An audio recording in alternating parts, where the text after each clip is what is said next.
Hello everyone, this is Reggie, the washer dryer repair nerd. Showing you today's video is about how to test. I'm usually doing a repair video. How to test a dryer heat regulator, which I call them. They go by many names, but it's a fuse at the end of the day. So what this basically is located is on your heating element. This is for a Whirlpool, Kenmore Roper, and all the other AKs Whirlpool has. Heating element. So it goes here. This is your heating element, and basically what this does is maintain temperature. So this one's rated for 121 degrees Celsius. So basically once it gets to a particular temperature, the heat element turns off, and once it cools down to a particular temperature, the heat element turns back on, thus regulating heat inside the dryer.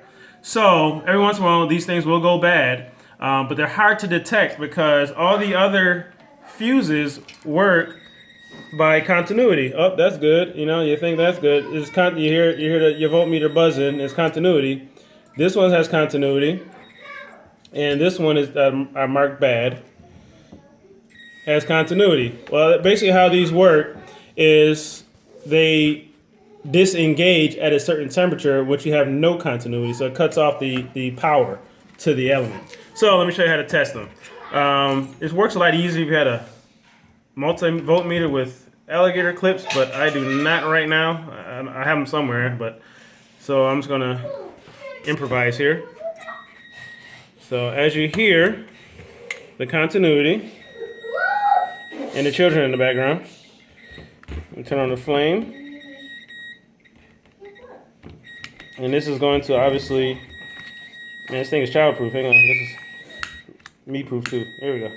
So this is representing the heat from the heating element, and as you hear, within seconds, no continuity, and we're going to have continuity again in a few minutes as this thing cools off.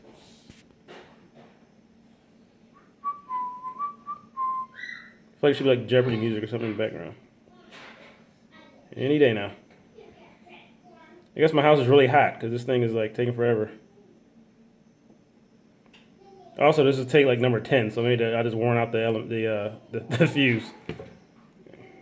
Come on. There it is. All right. See, now disengage, and it has continuity again. So that's how these work. There's a piece of bimetal in there that just, it engages and disengages based off of heat. So this is the bad one. Let me show you. Now that one disengaged within seconds. And obviously this is an accelerated heat process, so yes, my lighter is hotter than the heating element in this one particular area, obviously, because so. Now if you listen, you'll hear it disengage and still have continuity. So you hear it pop, still have continuity. Continuity, continuity, continuity. See how long it's taking? So that means it's bad. So basically what this one was doing is basically a fire hazard. If some guys will bypass this fuse, which is a no-no, and this is why, because this is bad, and basically what this does is keep the heating element on. And your high limit thermal fuse, which this is, will disengage the power going to the heating element at typically temperatures over 200 degrees Celsius. So that's what. So it does have a cushion for this, but basically it senses, okay, things are too hot, fire hazard. Let's turn off the element. There's an issue. So anytime you replace this, you want to test this. Anytime you replace your high limit thermostat, you want to test your heat regulator. They go together, or you're replacing this, spend the extra $10 and replace that together with it, just as a backup. Because what generally will happen is you'll reinstall the new one, and this will still be bad, and you put your dryer back together, and after a load, it'll trigger again, and you think you got a bad dryer, and you're replacing it, and you're spending hundreds of dollars for no reason. So that's what it is, and this particular regulator comes in different forms. Also looks like this. This is a Samsung heating element, and this is very typical setup for front load dryers. high efficiency dryers.